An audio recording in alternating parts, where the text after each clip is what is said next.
Should new dads get 6 months paid parental leave? Accountancy firm Deloitte, it's one of the really big ones, is giving all new dads the same parental leave offered to new mums. The aim, of course, is to drive an increase in the number of female partners at the firm. So whether you're a mum or a dad, if you work at the company, you're going to be entitled to 6 months fully paid time off with your new baby. Maybe you think this is a fabulous idea. Maybe you think all new fathers should get 6 months paid parental leave. It's bonding, it's brilliant, it's equality. What's wrong with it? Maybe you think, though, 2 weeks is more than enough, or maybe you think this is ridiculous. New dads should get nothing. It's just too expensive to offer that facility. Get your calls in right now. If you run a small business, you might have a very different view on this one. The number's 0207 862 2222. Let's kick off with Cosmo. You're a dad, of course, and I just wonder whether there was any parental leave available at all to dads when you first became a dad. No, there wasn't. There was no such thing. And I think 6 months is not enough. I would go for 12 months and double the pay,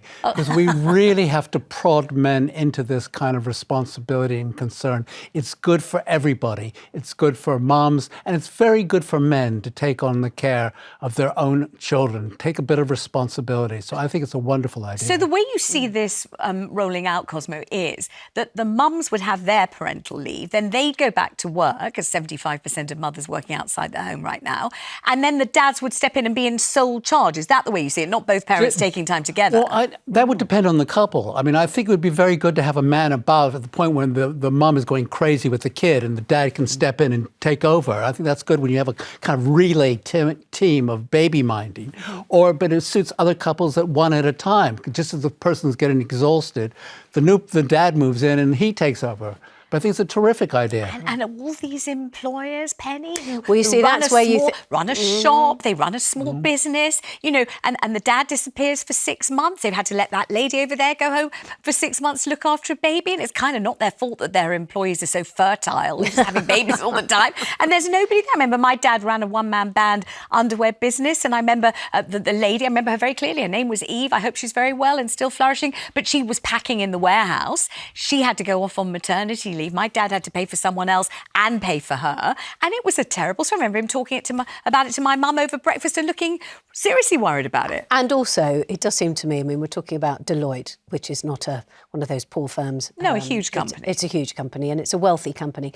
And the thing is that it's yet again, it's giving something that's brilliant to people who've already got quite a lot. Whereas the people who probably need all this would be the people who are often on 0 hours contracts, perhaps, and won't even have this, even as a vague inkling anywhere in the universe. You know, they're still going to be suffering, and they're the ones that could actually probably benefit the most from it.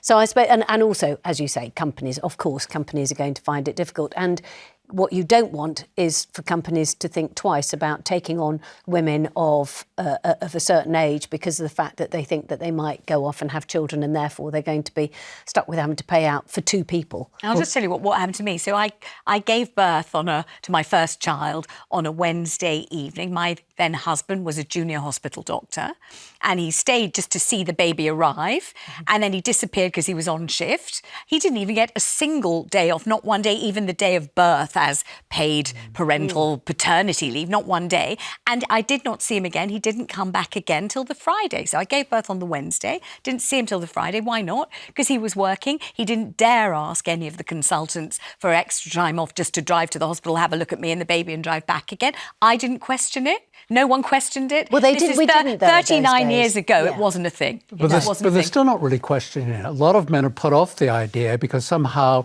they're worried about whether it will interfere with their career prospects. Exactly. It's somehow unmanly that you move into that kind of role. So that's going to be a big part of the problem as well, to get men to accept that. We're talking about a normative change. It's very big. Let's have a chat with James Max, because James takes a very different view about this one. James, thanks for joining us.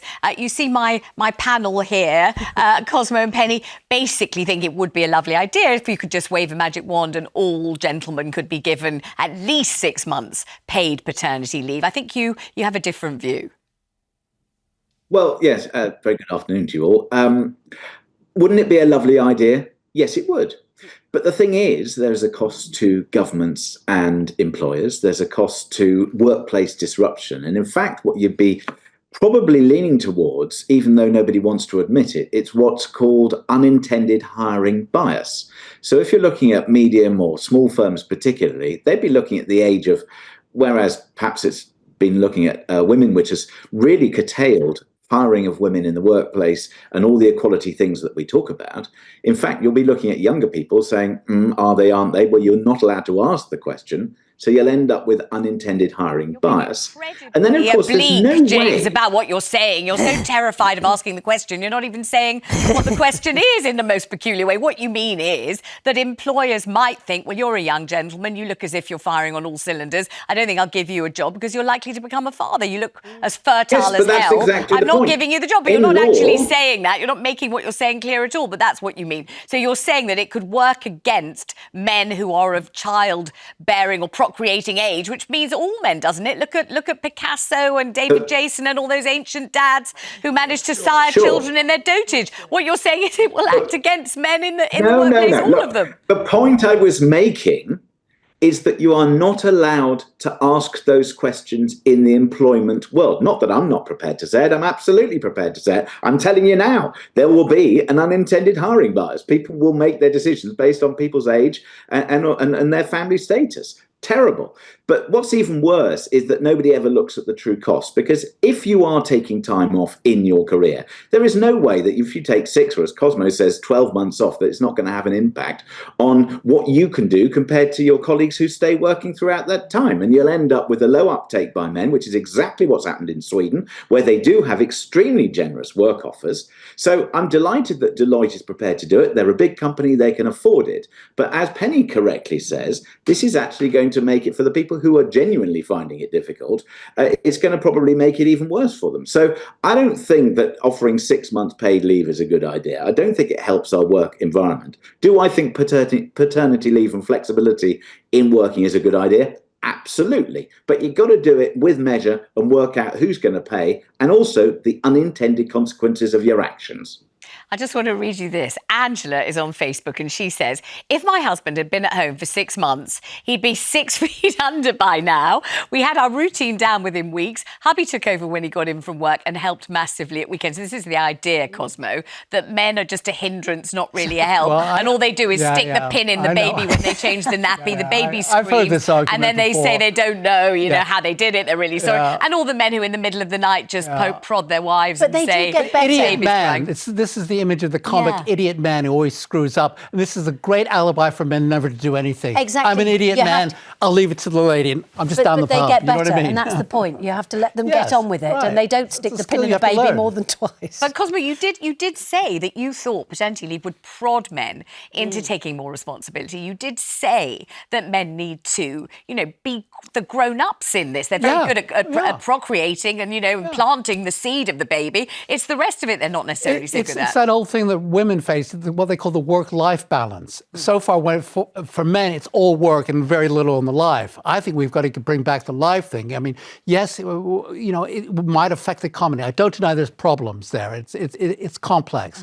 But I think in terms of what we gain in terms of life, in terms of our culture, in terms of relationships between men and women, which I think we all agree needs some improvement, it's the step in the right direction. See, I've just suddenly had a thought, though, that the problem is there might be a lot of men who go, I don't want to take this 6 months off. I don't want to have anything to do with this scrawling. This is what James that's Max was saying. volunteer. And all the people who say, including women sometimes when they return to work, you go to work for a good rest. For a good reason. You know, you're very sorry to leave the baby. Goodbye. You get to work. You're treated as a grown-up. Someone, you know, you get a coffee. It's great. Let's go to Emma, who's on the line in London. Hi, Emma. What do you feel about this?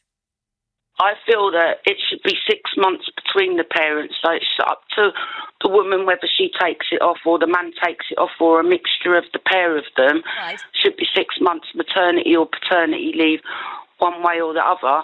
But this way, both parents get a chance to take the time off. Yep. This way it's written into legislation, and this way women are not adversely affected by just the fact that they might have to take maternity leave off, because it would be an equal thing. So it would mean that women would have an equal playing field when it came to being at work. Tell me, and are you a mum who's had to go back to work? Emma, did you take maternity leave? No, but I've seen it happen so many times. Right. And it's like, if it was written in legally that they could do it as like 6 months between them, for just 6 months between parents, one parent or the other, then it would be legally written in so that the child had 6 months or whatever it is with one parent, but that it wasn't going to cost the economy any more money than it was costing them if they gave it just to the woman. Not a bad idea at all. Not at all a bad idea. It sounds like a good idea as far as I can see. A bit more able to be accommodated financially. Not at all a bad idea. And also, I think men would be less embarrassed about taking it if it was enshrined in law and they would just have to take it. That would be it. Let's go to Janet in Leeds. What do you think, Janet? Hi. What I think is that if both parents are working, if you look at it, they created the child together. They should both take full responsibility and they should both get time off work. Gone are the days where you have stay-at-home mums. Most mums now are working. So why should the woman have to lose her time off work to care for the child when the father should have full responsibility as well? Are you a mum? Just wondering, Janet. Yes. I'm a mum and a grandmum as well. Yes. And tell me something. If that had been the setup when you gave birth, would you have been happy to go back to work, leaving your husband in sole charge? Would that have felt right to you and safe and all okay, or would you have worried? No, I wouldn't have worried at all. My ex-husband was quite capable of looking after my son.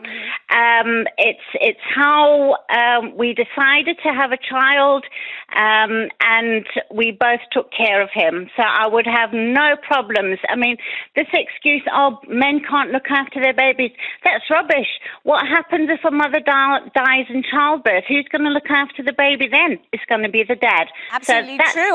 The thing I'd like to ask you, but it's none of my business at all, is how come he's an ex-husband? Because he sounds absolutely delightful and like an absolute keeper, this guy, who is such a good dad. Don't answer that. You don't have to, Janet, unless you want to, do you? I won't answer that. He may have been a good dad, but he wasn't a good husband. All right, my darling. As some people will say, you can't have everything. Alas, that's what we want. We want everything. And Janet, you deserve it. Thank you so much for calling.